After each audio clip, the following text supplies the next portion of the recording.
జనాలు ఉన్నారు సార్, మొబైల్తో తీస్తున్నారు సార్ ఇలాగా. ఎవరు కనీసం హెల్ప్ చేసే ప్రయత్నం అక్కడ దగ్గరలో ఏదన్నా వాటర్ కానీ తీసుకొచ్చి లేదా లోపల ఉన్న వాళ్ళని ఏమన్నా బయటకు ఏదైనా సేఫ్గా ఒక్క అతను సార్ పాపం ఎవరో హరీష్ అంటండి, హరీష్ ధర్మవరం అంటండి.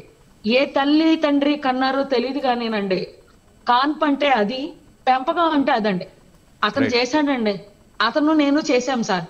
అయితే అతను చిన్నోడు సార్, నేనైతే పెద్దదాన్ని, అతను చిన్నోడు. ఎంత వయసు ఉంటుంది, ఒక 28 ఏళ్ళు 27 ఏళ్ళు ఉంటాయండి అతనికి. ఆ పిల్లాడు చేశాడు సార్. నాకన్నా ముందు ఆ పిల్లాడే ఉన్నాడు.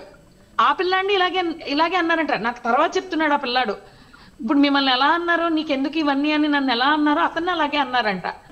మీరు వచ్చాక నాకు కొంచెం బలం వచ్చింది మేడం. 6గురిని ప్రైవేట్ వెహికల్లో పంపించాం. సమాజం చాలా నేర్చుకోవాల్సినటువంటి అవసరం ఉంది.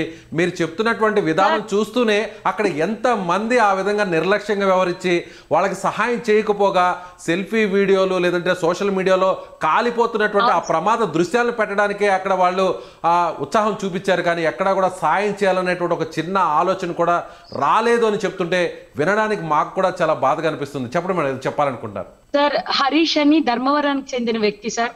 ఆ బాబు చిన్న అతను 26 ఏళ్ళు 27 ఏళ్ళు 28 ఏళ్ళు అంతకు మించి ఉండవు.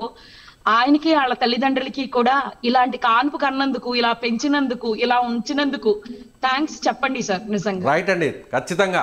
హరీష్ అనేటువంటి ఒక యువకుడు కూడా అక్కడ ప్రాణాలకు తెగించి కూడా అక్కడ ఉన్నటువంటి క్షతగాత్రులను కాపాడే ప్రయత్నం చేశాడు. సో ఎంతమంది వారిస్తున్నా కూడా తనతో కలిసి హరీష్ అనేటువంటి వ్యక్తి కూడా విరోచితంగా అక్కడ హెల్ప్ కూడా చేశారని చెప్పి హైమారెడ్డి గారు చెప్తున్నారు.